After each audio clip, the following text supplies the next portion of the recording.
کسوری کی یہ بات ہے، پھولوں کی برسات ہے، بی ایس اسلامک سینٹر دین کی اشاعت ہے۔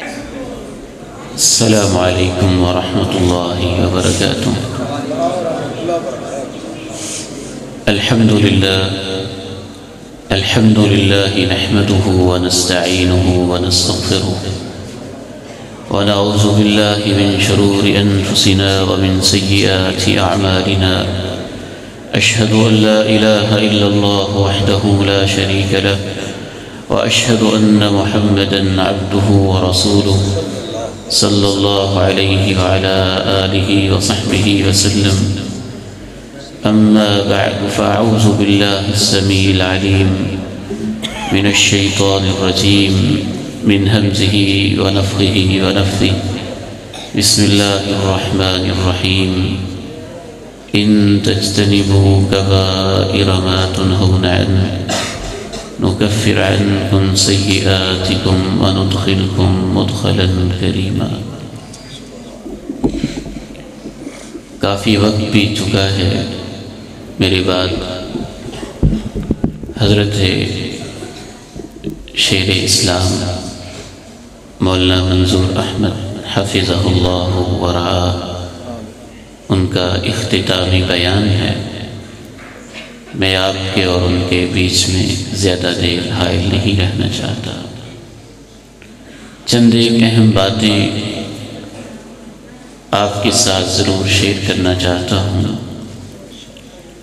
کانفرنسز، جلسے، دروس، بیانات، تقاریر، خطبات، سیمینارز، پروگرامز، ان کی کمی نہیں ہے اور ہونے چاہیے۔ تذکیر کا باعث ہیں، ایمان کی تازگی کا ایک اہم ذریعہ ہے۔ اللہ کی رحمتیں پروگرامز پر اللہ کی توفیق سے نازل ہوتی ہیں، لیکن اس کے باوجود جس چیز کی کمی محسوس ہوتی ہے کہ ہم سب کچھ سننے کے باوجود بھی ٹس سے مس نہیں ہوتے، جہاں کھڑے ہیں وہیں کھڑے رہتے ہیں۔ ایک طرف ہم رحمان کو راضی رکھتے ہیں، دوسری طرف شیطان کو بھی ساتھ ساتھ لے کے چلنا چاہتے ہیں۔ صنم خانے کی بھی ہم زینت بنتے ہیں، کعبۃ اللہ اور بیت اللہ سے کو بھی اپنی جبینوں سے بساتے ہیں۔ رمضان کی صبحوں اور راتوں میں جس شوق کے ساتھ ہم روزہ، قیام، تراویح، عبادت اور صدقات و خیرات کرتے ہیں، عید کی رات اس سے شاید زیادہ جذبے کے ساتھ اپنے بنائے ہوئے نیکیوں کے محل کو زمین بوس بھی کر دیتے ہیں۔ مسجد میں بھی ہم نظر آتے ہیں اور مسجد کے علاوہ برائی کے مراکز میں بھی ہم پائے جاتے ہیں۔ ان چیزوں کی وجہ کیا ہے؟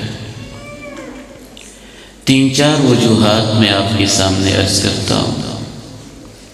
سب سے پہلی اور بنیادی وجہ نیکی کے بارے میں اور گناہ کے بارے میں ہماری سوچ غلط ہو چکی ہے۔ ہم یہ سمجھتے ہیں، خصوصاً میں مسجد کے ان لوگوں کے ساتھ گفتگو کرنا چاہتا ہوں جو نماز پڑھنے والے، بظاہر نیک اور صالح لوگ، چنیدہ لوگ ہیں، منتخب لوگ، جن سے ہماری توقعات وابستہ ہیں کہ یہ تو اسلام کے ساتھ مخلص ہیں۔ ان کے ہاں سب سے پہلی وجہ نیکی اور برائی کا غلط تصور ہے۔ ہم جب یہ سنتے ہیں کہ رمضان کے روزوں سے سابقہ گناہ معاف ہو جاتے ہیں، جب ہم یہ سنتے ہیں عرفہ کے روزے سے سال بھر کے گناہ مٹ جاتے ہیں، جب ہم یہ سنتے ہیں نمازیں کفارہ بن جاتی ہیں جب ہم یہ سنتے ہیں وضو کے قطروں کے ساتھ گناہ جھڑتے چلے جاتے ہیں، جب ہم یہ سنتے ہیں عمرہ اور حج کے ساتھ انسان یوں ہو جاتا ہے جیسے ماں کے پیٹ سے آج ہی پیدا ہوا ہے۔ یقیناً یہ سب احادیث مبارکہ ہیں اور اللہ کے پیارے نبی علیہ السلام کے سچے فرامین ہیں، لیکن ہم ان کا مطلب اپنی مرضی کے مطابق لیتے ہیں۔ ہم ان کا مطلب یہ لے لیتے ہیں چونکہ ہم نماز پڑھتے ہیں لہٰذا ہمارے لیے دھوکہ دینا جائز ہے، نماز پڑھنے سے وہ معاف ہو جاتا ہے۔ چونکہ ہم رمضان کے روزے رکھ لیتے ہیں لہٰذا ہم برائی کو جاری بھی رکھیں تو حرج کی بات نہیں، گزشتہ سال کے گناہ ایک روزے سے معاف ہو جاتے ہیں۔ مجھے پریکٹیکل اس کا اس وقت ہوا جب ایک صاحب کے ساتھ میں نے گفتگو کی، اس کی ساری شکایات میرے پاس بہت سارے احباب نے جمع کروا رکھی تھی۔ وہ ٹریولنگ کا کام کرتے کراتے تھے، حجاج و معتمرین کو خدمت کے نام پہ خوب لوٹتے تھے۔ ڈائریکٹ فلائٹ کی بات کی، کسی کو مسقط، کسی کو عمان، کسی کو دبئی کے ایئرپورٹ پہ دھکے دے کے اتار دیا۔ بات یہ کی کہ آپ کو حرم کے قریب 200-400 فٹ جگہ اور رہائش دیں گے، اور اس کو 1 کلومیٹر تک دور پھینک دیا۔ بات کچھ کی، کیا کچھ۔ میں نے جب ان سے نصیحت کے انداز میں برادرانہ ماحول میں بیٹھ کے ان کو سمجھایا تو ان کا جواب یہ تھا، کوئی بات نہیں، یہ سب کچھ معاف ہو جاتا ہے، میں ہر سال تو عمرہ کرتا ہوں، اور آپ خود ہی تو بتاتے ہیں حج اور عمرے سے انسان ایسے پاک ہو جاتا ہے جیسے ماں کے پیٹ سے آج پیدا ہوا۔ تو اس تصور کو ذرا درست کر لیجیے۔ ہم ان فضائل کا مطلب یہ سمجھتے ہیں بڑی معذرت کے ساتھ کہ نماز گناہ کا لائسنس ہے، حج و عمرہ اس بات کا پرمٹ ہے کہ اب آپ کے لیے دھوکہ دینا جائز ہو گیا۔ آئیے قرآن مجید سے دیکھتے ہیں کہ کس کے گناہ معاف ہوتے ہیں اور کون سے ہوتے ہیں۔ ان تجتنبوا کبائر ما تنہون عنہ نکفر عنکم سیئاتکم وندخلکم مدخلا کریما۔ ان تجتنبوا كبائر ما تنهون عنه نكفر عنكم سيئاتكم وندخلكم مدخلا كريما۔ اگر تم ان بڑے بڑے گناہوں سے بچ جاؤ جن سے تمہیں منع کیا جا رہا ہے، اس شرط کے ساتھ ہم تمہاری چھوٹی چھوٹی کوتاہیاں، برائیاں اور کمزوریاں تم سے مٹائیں گے اور تمہیں عزت والی جگہ یعنی جنت کا داخلہ بھی عنایت کر دیں گے۔ صحیح مسلم میں رسول اللہ صلی اللہ علیہ وسلم نے ارشاد فرمایا، الصلوات الخمس والجمعة إلى الجمعة مكفرات لما بينهن إذا اجتنب الكبائر۔ ظہر سے عصر، عصر سے مغرب، مغرب سے عشاء، عشاء سے فجر تک کی درمیان کے وقفے میں جو گناہ ہوتے ہیں، جمعے سے آئندہ جمعے تک جو درمیان میں گناہ ہوتے ہیں، یہ سب ان نمازوں کی برکت سے مٹ جاتے ہیں بشرطے کہ انسان اپنے آپ کو کبیرہ گناہوں سے بچائے۔ تو قرآن مجید کی اس آیہ مبارکہ اور صحیح مسلم کی اس حدیث طیبہ کی روشنی میں جمہور اہل علم نے 2 ٹوک لکھا ہے کہ یہ جو فضیلتیں ہیں روزے سے گناہ معاف، حج سے گناہ معاف، عمرے سے گناہ معاف اور نمازوں سے گناہ معاف، یہ وہ گناہ ہیں جو صغیرہ گناہ ہیں۔ جو کبیرہ گناہ ہیں وہ ان سے معاف نہیں ہوتے۔ رب کرنا چاہے تو اسے کون پوچھے، لیکن اصول یہ ہے کہ کبیرہ گناہوں کے لیے مستقل اور علیحدہ توبہ کی ضرورت ہوتی ہے۔ آپ ان کو چھوڑ دیں، جو ہو گئے ہیں ان پہ پشیمان ہو جائیں، وعدہ کر لیں آئندہ ایسے نہیں کروں گا، جو بندوں کے حقوق ہیں ان کو واپس کر دیں تو کبیرہ گناہ پھر معاف ہوں گے۔ وہ صرف نماز سے معاف نہیں ہوں گے۔ اگر ایک شخص نے کسی غریب کے 2-2.5 مرلے پلاٹ کے اوپر ناجائز قبضہ جما رکھا ہے اور وہ یہ سمجھتا ہے کہ حج کے ساتھ میرا قبضہ معاف ہو جائے گا، تسبیح کے ساتھ یہ قبضہ معاف ہو جائے گا، 2 رکعتوں کے ساتھ اس غریب کا چوسا ہوا خون ہضم ہو جائے گا اور مجھے معاف ہو جائے گا، ان احادیث کی بنیاد پہ تو یہ اس کی نیکی اور برائی کا تصور غلط ہے، جو شریعت سے بھی متصادم ہے اور جو عقل سے بھی متصادم ہے۔ ایک غریب انسان نے 40-50 سال کی کمائی سے 5 مرلے کا پلاٹ لیا اور ایک ظالم نے اس کے اوپر قبضہ کر لیا، وہ قبضہ نہیں چھوڑتا اور 2 رکعتیں پڑھ دیتا ہے، رمضان میں شب قدر کا قیام کر لیتا ہے، تو کیا اس غریب کا چوسا ہوا خون ان 2 رکعتوں سے معاف ہو جائے گا؟ آپ کی عقل مانتی ہے؟ اور ہماری شریعت اس طرح کے فیصلے دے سکتی ہے؟ ان تجتنبوا کبائر ما تنهون عنه نكفر عنكم سيئاتكم وندخلكم مدخلا كريما۔ ہماری شریعت یہ نہیں کہتی کہ روزے نماز گناہوں کے لائسنس ہیں، قرآن تو یہ کہتا ہے کہ نماز گناہوں سے روکتی ہے۔ ان الصلاة تنہى عن الفحشاء والمنکر، ان الصلاة تنہى عن الفحشاء والمنکر، نماز تو بے حیائی اور برائی سے روکتی ہے، برائی کے لائسنس نہیں دیتی، برائی کے سرٹیفکیٹ نہیں دیتی کہ چونکہ تم نے نماز پڑھ لی ہے لہٰذا اب دوبارہ دکان پہ بیٹھ کے اکثر نو فراڈ کرنا شروع کر دو، اور چونکہ تم نے حج کر لیا ہے لہٰذا اب نئے سرے سے دھوکے دینا شروع کر دو۔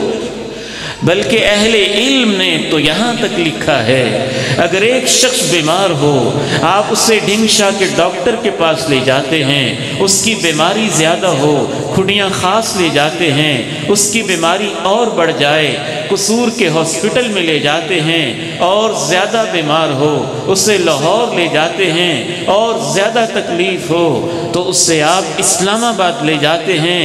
روحانی طور پہ جب انسان بیمار ہو تو اس کی بیماریاں نماز سے ختم ہوتی ہیں، وضو سے ختم ہوتی ہیں، جمعے سے ختم ہوتی ہیں۔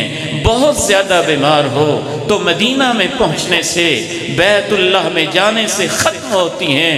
جو بیت اللہ پہنچ کر پہلے سے زیادہ فراڈیا بن کے آ گیا ہے، اس کا مطلب یہ ہے کہ وہ ایسا لا علاج مریض ہے، اب بیت اللہ میں جا کے بھی وہ ٹھیک نہیں ہوا تو اسے کہاں لے کے جائیں گے؟ ان الصلاة تنہى عن الفحشاء والمنکر ان تجتنبوا کبائر ما تنہون عنه نکفر عنکم سیئاتکم وندخلکم مدخلا کریما والذین يجتنبون كبائر الإثم والفواحش العيش إلا اللمم إن ربك واسع المغفرة هو أعلم بكم إذ أنشأكم من الأرض وإذ أنتم أجنة في بطون أمهاتكم فلا تزكوا أنفسكم هو أعلم بمن اتقى. ایک دوسری وجہ جس وجہ سے ہماری بے عملی ختم ہونے کو نہیں آ رہی کہ ہمارے ہاں شیطان نے یہ تصور پیدا کر دیا ہے کہ یہ تو چھوٹا گناہ ہے، اس کی خیر ہے. صغیرہ گناہ کا تو مسئلہ ہی کوئی نہیں. ایک حد تک یہ بات درست ہے کہ صغیرہ گناہ رب کریم نماز سے معاف کر دیتے ہیں، وضو سے معاف کر دیتے ہیں، قدموں سے معاف کر دیتے ہیں، اذکار سے معاف کر دیتے ہیں، تلاوت سے معاف کر دیتے ہیں، زکوٰۃ سے معاف کر دیتے ہیں، روزے سے معاف کر دیتے ہیں، والدین کی خدمت سے معاف کر دیتے ہیں، خدمت خلق سے معاف کر دیتے ہیں. ان الحسنات یذہبن السیئات، نیکیاں جو ہیں وہ اس طرح سے برائیوں کو مٹاتی رہتی ہیں، ختم کرتی رہتی ہیں. لیکن اس کے لیے بھی ایک ضابطہ ذہن میں رکھیے. جناب عبداللہ ابن عباس رضی اللہ تعالی عنہما دو ٹوک ارشاد فرماتے ہیں تفسیر طبری کے اندر، لا صغیرۃ مع الاسرار ولا کبیرۃ مع الاستغفار.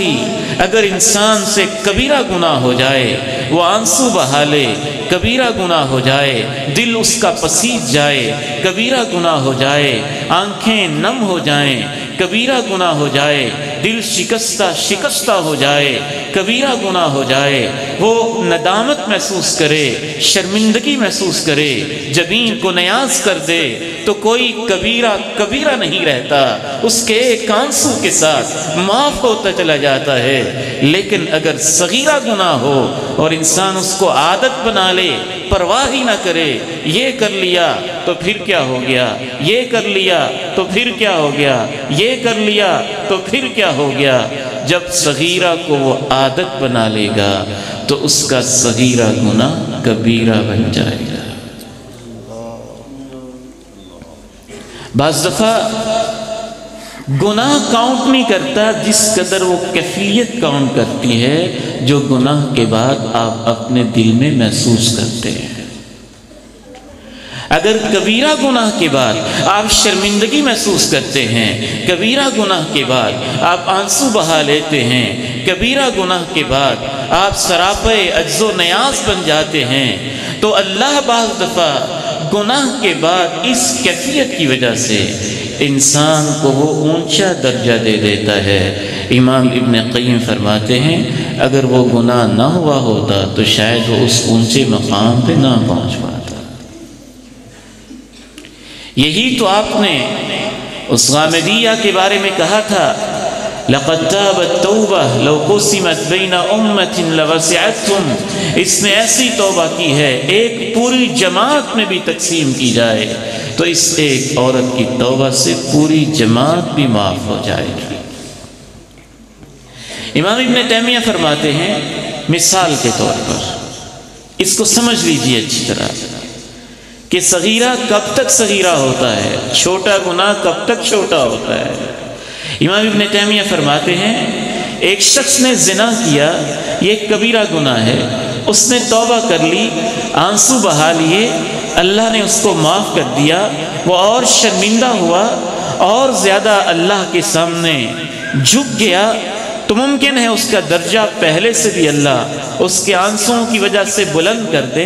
لیکن دوسری طرف ایک ایسا شخص ہے وہ کبیرہ گناہ تو نہیں کرتا، زنا تو نہیں کرتا، لیکن کبھی اس چوک پہ کھڑا ہوتا ہے، کبھی اس گلی کے اس کونے پہ کھڑا ہوتا ہے، کبھی اسکول کے دروازے پہ کھڑا ہوتا ہے، کبھی کالج کے گیٹ پہ کھڑا ہوتا ہے، کبھی یوٹیوب کے چینل پہ بیٹھا ہوتا ہے، کبھی فیس بک کے پیجز پہ گندی تصویریں شیئر کرتا ہوتا ہے. وہ اپنی زندگی کے روزانہ 4-5 گھنٹے اسی گند کے اندر گزارتا ہے تو یہ شخص 10-15 سال کے بعد، چند سالوں کے بعد اس کا جرم اس ایک دفعہ کبیرہ گناہ زنا کر کے توبہ کرنے والے سے بڑا ہو جاتا ہے، کیونکہ یہ عادی ہے، اس نے اس کو عادت بنا لیا ہوا ہے۔ اللہ تعالیٰ نے اہل ایمان کی ایک علامت بیان کی، اور اس علامت کے اندر خصوصی طور پہ اللہ رب العزت نے ایک پہچان بیان کی، الذین اذا فعلوا فاحشة او ظلموا انفسهم ذکروا اللہ فاستغفروا لذنوبهم۔ اہل ایمان سے گناہ ہو جاتا ہے تو ان کو اللہ کی یاد آ جاتی ہے اور اپنے گناہ کی معافی مانگ لیتے ہیں۔ وَلَمْ يُصِرُّوا عَلَى مَا فَعَلُوا وَهُمْ يَعْلَمُونَ وَلَمْ يُصِرُّوا عَلَى مَا فَعَلُوا وَهُمْ يَعْلَمُونَ۔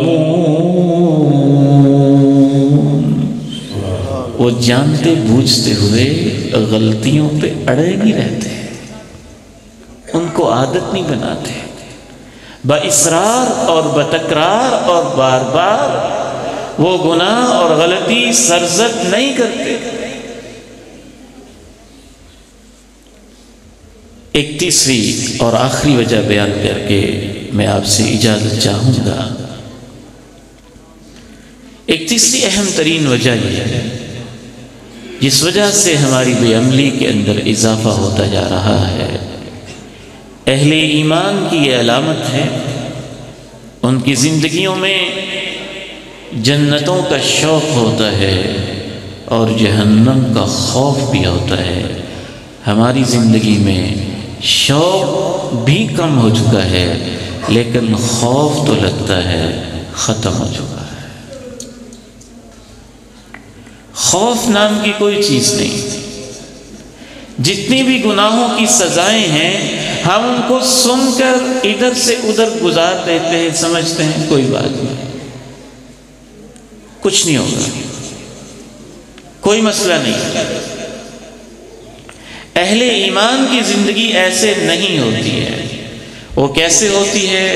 وہ اللہ نے اپنے قرآن میں نہ صرف بیان کی ہے بلکہ اس انداز سے بیان کی ہے کہ اللہ نے فرمایا ہے جس کے اندر یہ کیفیت ہے وہی صاحب ایمان ہے، جس میں یہ کیفیت نہیں ہے گویا وہ صاحب ایمان یا ایمان کامل والا نہیں ہے۔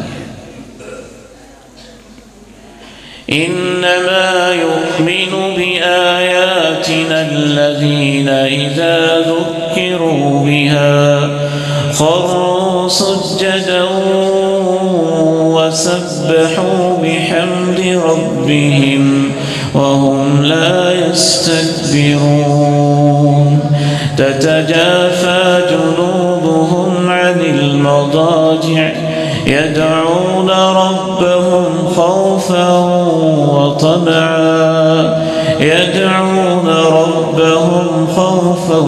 وطمعا ومما رزقناهم ينفقون فلا تعلم نفس ما أخفي لهم من قرة أعين جزاء بما كانوا يعملون۔ ہماری آیات پر ایمان تو صرف ان لوگوں کا ہے، یہ صرف کا لفظ قابل ہوا ہے۔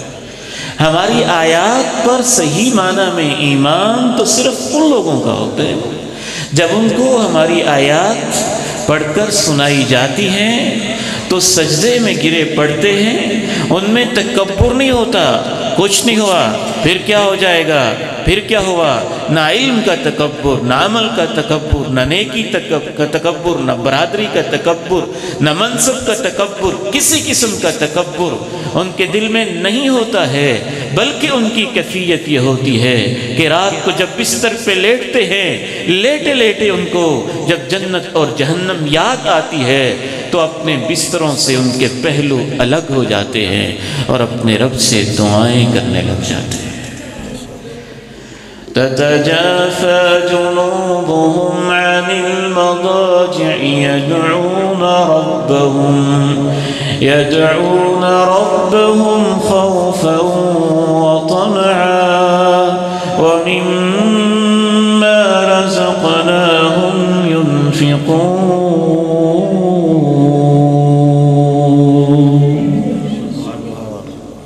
یہ جناب ابو ہریرہ ہیں رضی اللہ عنہ وارضاہ، بستر پہ لیٹے ہیں، چہرہ ایک طرف، سسکیاں، آہیں، آنسو کے قطرے موتیوں جیسے لبوں پہ گرتے ہوئے، عجب کیفیت ہے۔ پوچھنے والے کہتے ہیں جناب ابو ہریرہ آپ اتنا کیوں روتے ہیں؟ جواب دیتے ہیں واللہ ما ابکی علی دنیاکم ہذہ، اللہ کی قسم ہے مجھے دنیا کی کسی بات کا کوئی غم نہیں، مجھے دنیا کے کسی مسئلے کا کوئی دکھ نہیں، میں کسی دنیا کی پرابلم کی وجہ سے نہیں رو رہا، ولیکن ابکی علی قلت زادی وبعد سفری، میرے رونے کی وجہ صرف ایک ہے کہ سفر بڑا لمبا ہے اور ابو ہریرہ کے پاس آخرت کے سفر کا سامان بڑا تھوڑا ہے۔ تتجافى جنوبهم عن المضاجع يدعون ربهم خوفا وطمعا ومما رزقناهم ينفقون ولمن خاف مقام ربه جنتان وأما من خاف مقام ربه ونهى النفس عن الهوى فإن الجنة هي المأوى إنا كنا قبل في أهلنا مشفقين فمن الله علينا ووقانا عذاب السموم إنا كنا من قبل ندعوه إنه هو البر الرحيم۔ قرآن مجید بھرا پڑا ہے خوف کے تذکرے سے۔ یہ خوف ہمارے اندر سے ختم ہو گیا، گناہ کا خوف، موت کا خوف، قبر کا خوف، حشر کا خوف، رب کی عدالت کا خوف، حساب دینے کا خوف۔ ہم بدنصیب ہیں، گناہ کر کے خوف نہیں کھاتے ہیں، اور صحابہ کرام کی زندگی تھی وہ نیکیاں کر کے ڈرتے تھے کہ اللہ تو بڑا عظیم ہے، پتہ نہیں یہ قبول ہوگی یا نہیں۔ الذین یؤتون ما آتوا وقلوبهم وجلة أنهم إلى ربهم راجعون۔ میں اسی پہ آپ سے اجازت چاہتا ہوں۔ خلاصہ کلام یہ ہے کہ ہمارے ہاں جو بے عملی، بے راہ روی اور زندگی میں کوئی چینج نہ لانے کا رویہ ہے، اس کی بہت ساری وجوہات ہیں۔ ان میں سے 3 وجوہات میں نے آپ کے سامنے رکھی۔ جب ہم فضائل سمجھتے ہیں، فضائل سنتے ہیں، تو پہلی وجہ کہ ہم فضائل سن کر اپنی طرف سے غلط مفروضہ گھڑ لیتے ہیں کہ چونکہ ہم یہ نیکیاں کرتے ہیں لہٰذا ہمارے کبیرہ گناہ بھی توبہ کیے بغیر اور چھوڑے بغیر ہی معاف ہو جائیں گے، جس کا نتیجہ یہ ہوتا ہے کہ ہم نیکیاں بھی کرتے جاتے ہیں، ساتھ ساتھ کبیرہ گناہوں کو بھی چلاتے جاتے ہیں۔ رحمان کو بھی راضی رکھتے ہیں اور شیطان کو بھی ناراض نہیں ہونے دیتے ہیں۔ دوسری وجہ میں نے عرض کی کہ صغیرہ جو گناہ ہیں ان کے بارے ہماری یہ سوچ غلط ہو چکی ہے کہ صغیرہ گناہ کا تو کوئی مسئلہ ہی نہیں، یہ تو ویسے ہی معاف ہو جاتا ہے۔ ایک حد تک یہ بات ٹھیک ہے کہ صغیرہ گناہ اللہ اپنی رحمتوں سے، نیکیوں کی برکتوں سے معاف فرما دیتے ہیں، لیکن اگلا ہمارا حصہ غلط ہے۔ یہ اس وقت ہوتا ہے جب صغیرہ گناہ کو بندہ اپنی عادت نہ بنائے اور بار بار نہ کرے، اور اس کو کرنے کے بعد یہ نہ کہے کہ کوئی بات نہیں، پھر کیا ہوا۔